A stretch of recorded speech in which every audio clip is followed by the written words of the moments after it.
Yes, sir, we're officially back at it. This is Boog, nice, coming at you with the Medicom Mafex, the Amazing Spider-Man figure review. Let's do it. This ain't for no scalper. You a scalper? Then fuck out shit. This one's for them real collectors. That's army building and posing figures. Marvel Legends, imports, mini matey, I'm fucking with them. Hype beast, we know about you. Stay buying figs, don't know about it. Real quick look at the back of the box. Side says the Amazing Spider-Man. There is a picture of the figure. And on the opposite side, another picture of the figure. It says Mafex, number 75. What a great milestone to bring out Spider-Man here. A couple of different heads up there, which is pretty interesting to show those two and what they represent. I'll get into that later. Top, front. All right, let's get this guy open. See what's what. And real quick, it should be noted that in the inner portion of the box, there is sort of like a city skyline in there. Unfortunately, it's not an insert that you can pull out. If you wanted to take this box apart and use that as a backdrop, I suppose you could. I wouldn't recommend that. All right, so I've got Mafex's very first comic style Amazing Spider-Man figure out of the package. This is actually their second offering in their comic style line. The first being Gwenpool, which came out towards the end of 2018. And like I mentioned, this is number 75 for Mafex, so a great milestone for them to drop 75 or drop Spider-Man at 75. And I'm not going to hold you guys up. You know, there was a lot of speculation when we first saw the solicits for this on whether or not this would be the best 6-inch scale or 1/12 scale Spider-Man, and it absolutely is the best that we have across any line. Does it come without flaws? No. Also a misconception dating back to the Toy Biz days when we had what everyone was calling the McFarlane style Spider-Man then, and it was confirmed that that wasn't really supposed to be a McFarlane style Spider-Man. Same thing here. I don't think that this is supposed to be representative of McFarlane's style of art. We have 3 different head sculpts with this guy, and the 2 masked head sculpts seem to be J. Scott Campbell and Mark Bagley. So we'll get into that when I do some head swaps and give you a close look at the figure. But yeah, let's get into his accessories. So this is how he comes straight out of the package, with 2 hands that are open with the fingers slightly spread. And real quick, just to show you this peg and show you one of my first issues with the figure, these wrist pegs are very thin, and the way that the hands slide on and off of the peg, they don't really snap on there, so I'm a little worried about that. And I've seen 2 reviews or 2 people so far that have the figure. One reviewer who broke one of the wrist pegs already, and another friend who I saw break the wrist peg. So that seems to be an issue, and that has been an issue in the past with Mafex, but I do not like the way the hands slide on and off of these pegs. And you definitely need to be careful as far as that goes. He's got 2 thwipping hands. These slid onto the pegs a little more snug, a little more firm. He's got 2 fists, snug fit with these as well.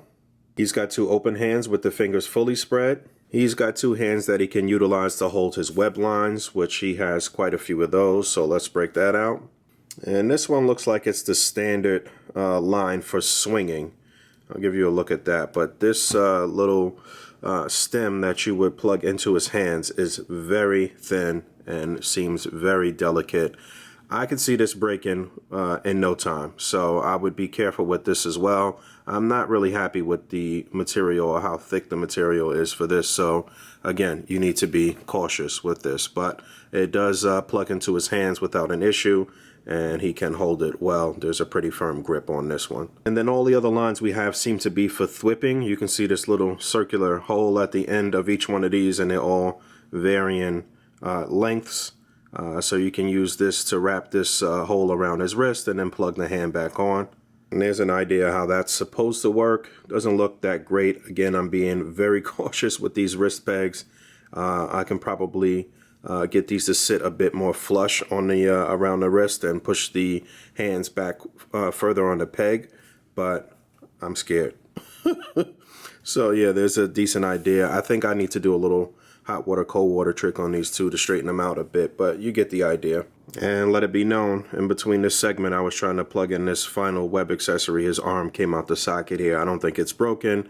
Quite a few Mafex figures over the past a couple of releases have been able to, you've been able to pop the arms out here. So I don't assume this is broken, but I thought I'd show this. And here's a look at the final web line, which you can see has a bit of outward webbing that looks like it can be attached or can be used to snare somebody or something. And at the very front here, you can see that there is a little hole, like a little peg with a hole. So I guess you could attach that to another figure's hand or leg or something. I don't know what their intention was for that, but I'm kind of bummed out that they didn't make this one have the circular attachment, so you can utilize this like he's kind of whipping it out and again snaring somebody in this. So that's kind of weird that they did this one in this fashion, but those are all the web lines. Taking a close look at this head sculpt, this is the one that was attached out of the package, and this looks great, man. All of the sculpted lines look really good. I know a lot of people have been wanting sculpted lines on a Spider-Man for quite some time.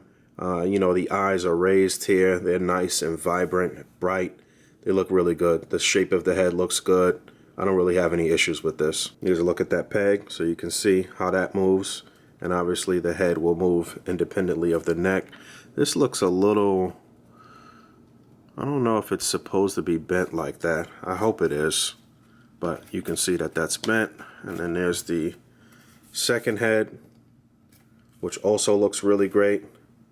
And you can see the shape of the eyes are a little different, and the black border around the eyes seems to be a bit more bold, but this one looks really good as well. No issues here. And just to be clear, the neck needs to be removed for you to swap on his final head sculpt, which is the unmasked version. And hopefully I could get that on there right. And this looks okay. The initial images we saw looked really good, and then we saw some images right before it dropped that looked kind of meh. And in hand, it's decent. It's not bad. I do feel like it is a good representation of unmasked Spidey from the 90s or something like that. I think that maybe the hair in the front here, these little locks that are coming down in the front, may be a little too thick. I talked about that with my man Ed. And yeah, I do believe it looks a little thick there. And his lips, the area around his mouth looks a little weird. He looks like, I don't know, he's doing duck lips or something like that. But it's not bad. It could probably use a bit more shading in the hair or something like that. What I'm not feeling is how the head pops on this peg, or didn't pop on the peg really. I don't really feel or hear a snap. I don't feel like it's as snug as the other neck peg here. So, and I didn't want to force it. Again, I'm being very cautious with all of these joints. So I don't really like that. And he's also packed in with this mask. So when you have him unmasked, then you can have him holding the mask. And this looks to be the same sculpt that they use, same sculpt, same design that they use for the Andrew Garfield Spider-Man, if I'm not mistaken. I'll break that out shortly because I want to test something out with his final accessories, actually. I think this looks small, though, and I don't really like it. I've never really liked it, and I wish they would have actually given us a new sculpt for this that was just a little larger. I think the mask should be just a bit larger. Listen. You see how that sounds and how that pops on there? I wasn't really getting that with the unmasked head and neck. So I don't know. Maybe I need to mess with it a bit more, but I'm not pleased with the fact that it doesn't actually pop on there. So back to a classic maneuver with Mafex, the older Andrew Garfield Spider-Man. You could remove the feet, and you can remove the feet on this guy. And he has a final set of hands and feet that have magnets on them. So let's check that out. There's that. And every application here is an exercise in caution. Again, I'm being extremely cautious with this guy, and you have to be careful as you apply the feet because they go in on an angle on that peg. So don't be a savage. So I got the wall out back there, but I wanted to show you this real quick too. This is the mask from the Amazing Spider-Man 2 Andrew Garfield version. It is actually larger than this one that we got with the comic style Spider-Man. So I think this sculpt may be the same as some of the other more recent Mafex Spider-Man. I'll check that. And there's a look at the Andrew Garfield head, which you can see looks awful. So Mafex has absolutely come a long way because this was terrible back then and it's still terrible now. So I was actually wrong. This is the tech suit mask on the left, the Mafex tech suit Spider-Man. and then the comic style mask, which seems to be the smallest. The sculpts are not the same on any of them actually, but this mask is still the smaller. So I was correct in saying that it's small, and I do think it should be a little larger, but they're not the same. There you go, and that works. And if you were able to pick up that Amazing Spider-Man 2 Andrew Garfield Spider-Man, the deluxe version came with quite a few cool accessories that I still use to this day, including this wall, which is magnetized as you can see. Also this backpack, and he came with a skateboard, which can actually slide right into these straps here. I guess I'll get this backpack on this Spider-Man, see how that looks. Yeah, that works okay. It's kind of a snug fit, and the magnets here seem to be working well. You may need to use all four as you apply more weight. I mean, the bag doesn't weigh that much, but I feel like if I take one thing off, he's not going to hold up as well. You could probably finesse it. Yeah. But all right, moving along. All right, so deco and articulation. The deco here is beautiful. Very nicely done, especially with all of the shading and stuff. I've saw some people complain about the blue, that they don't really like how the blue looks sort of metallic.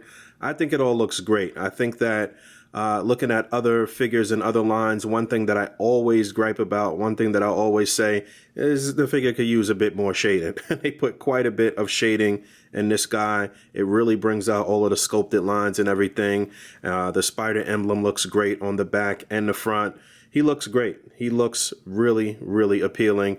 As far as my gripes with the deco, two things. One thing that my man Slings of Webs pointed out, which was looking really odd to me in the pelvic area, was the fact that this part of the design is not here on the rim of his underwear, I guess you could say, or the rim here. And in most Spider-Man figures, that's how it is. So the fact that that's hidden in there makes this pelvic area, this whole crotch piece, look really large and look strange. And in my opinion, that's why it looks strange, or it looks strange to me in this area. I don't like that. I kind of wish that the design had continued here a bit, and that would break up this a bit and make it all look a bit more in sync, in my opinion. Also, the feet look really small. My man Todd pointed that out, and I agree. I think the feet could have been just a tad bit better. But as far as the comic style and even McFarlane style, I guess they do look pretty good with this sort of triangular look to it. But aside from that, I don't really have any gripes with the way he looks.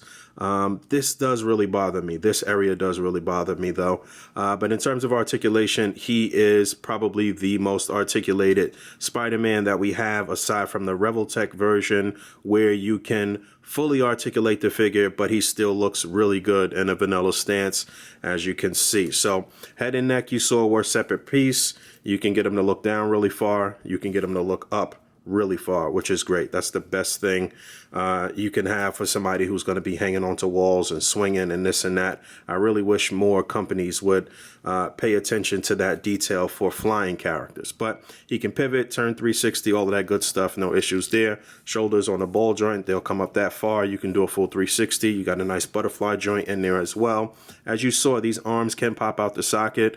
You do get an upper bicep swivel as well. You get a double jointed elbow, swivel, and a hinge on the wrists. Upper torso articulation. You also get ab crunch down at the lower abdomen. You can turn them left to right in upper torso, as well as at the pelvic area. There is sort of like a barbell joint inside there that allows you to drop down the legs, get his legs up really high, get a full split. You get a simulated upper thigh swivel, double jointed knees. You get a swivel, a hinge, and a nice deep pivot on the foot. But you can really get him into some really, really great classic comic book-esque poses. And that's where the fun factor comes in with this guy. The fun factor is through the roof. It is a very cool figure to mess around with, to pose. And you know, that's my thing. That's one of the things I always talk about on this channel, is posing. If you can pose, you can play. If you can pose, you can display. So, you know, this guy looks really cool. I've seen a lot of cool poses and pictures and stuff already. All right, getting into some size comparisons and maybe some swaps here. On the far left, this guy that can barely stand up is the Toy Biz, what we once called McFarlane style Spider-Man. This is one of a couple that I have. You can see his legs are a little wonky. He didn't hold up so well over time. And then we have the S.H.Figuarts Spider-Man Homecoming movie Tech Suit Spider-Man. And this is the Mafex comic Spider-Man right in the middle. And then right next to him, we have the Revoltech Spider-Man. And on the far right, I didn't even remember that I had this figure, but this was Marvel Select Spider-Man. So as you can see, this new Mafex Spider-Man looks very good. He looks probably the best out of all of these guys. And in terms of articulation, like I mentioned, you can articulate this guy and get him into just about every pose that you can get the Revoltech version into without him looking a little wonky, or without you having to worry about hiding those wonky sort of joints. So he's absolutely rivaling the Revoltech version and is absolutely the better of the two, in my opinion. But as far as Mafex goes, I had this Mafex Tech Suit Spider-Man as the better out of the two. From the import companies. This was one of my favorite Spider-Mans for the past couple years or so. And so Mafex did their thing once again here with the comic style version. And then here is Pizza Spidey right next to the Mafex version. And, you know, in terms of Marvel Legends, obviously Pizza Spidey fits in good with the Legends aesthetically. But there's no question that the Mafex Spider-Man is the superior version. He looks really good, and in terms of articulation, you're absolutely not going to get the Marvel Legends version into anywhere near as many great poses as you will with Mafex. There's the Mafex Kingsman Eggsy head on there. My man Ed had asked me about that. It's a little small. You know, the bodies are not exactly the same size, so there he is next to some more Mafex figures. The Gwenpool, which again was their first comic-based character from this series. And then you have the Batman Harvey Dent figure. And I just brought him out because it's a suited body. And you know, Spider-Man's going to go up against all types of suited goons in the city. But yeah, maybe Mafex will expand and do some more Spider-Man villains. There's an idea of how Chameleon may look. And then I have some Marvel Legends Spider-Man villains, so you can see how that stacks up. There's Juggernaut. There's Rhino. And there's Lizard, which we all know should have been able to stand a bit more upright. And you definitely have options with other Mafex figures as far as using bare hands. This is actually the hand that came with Harry from the Kingsman, so you can see that little ring on his pinky finger, but there's an option. Alright, I'm getting out of here. I'm getting close to 20 minutes on this review, and I'm probably the last of the reviewers that usually get things out in a timely fashion to put up my review. So I'm definitely in the back of the pack here. But Mafex Spider-Man came out really nice. I think the value of this guy will go up as more comic-based characters are released, especially once they drop Venom. But it didn't completely knock my socks off. I will keep it 100 with you. I do like the figure a lot. There is a great deal of fun factor, but the apprehension with some of the joints and how some of the parts move makes me a little uneasy. I'm going to still end up pushing this version to the limit and possibly breaking this figure because I do have a backup coming. So I'm really going to test the limits here. But those wrist pegs, oh man, those wrist pegs are nervous, man. If you missed ordering this guy directly from Japan, then maybe you'll have an opportunity to get him for $100 or more domestically. But it looks like he's sold out everywhere. So if you snoozed on this, it's truly unfortunate. And like I said, once more characters come out, especially supporting characters for Spider-Man lore, you know, he's just going to go up more and more in the secondary market. So, as always, rate, comment, and subscribe. Hit the bell down there. And until next time, peace.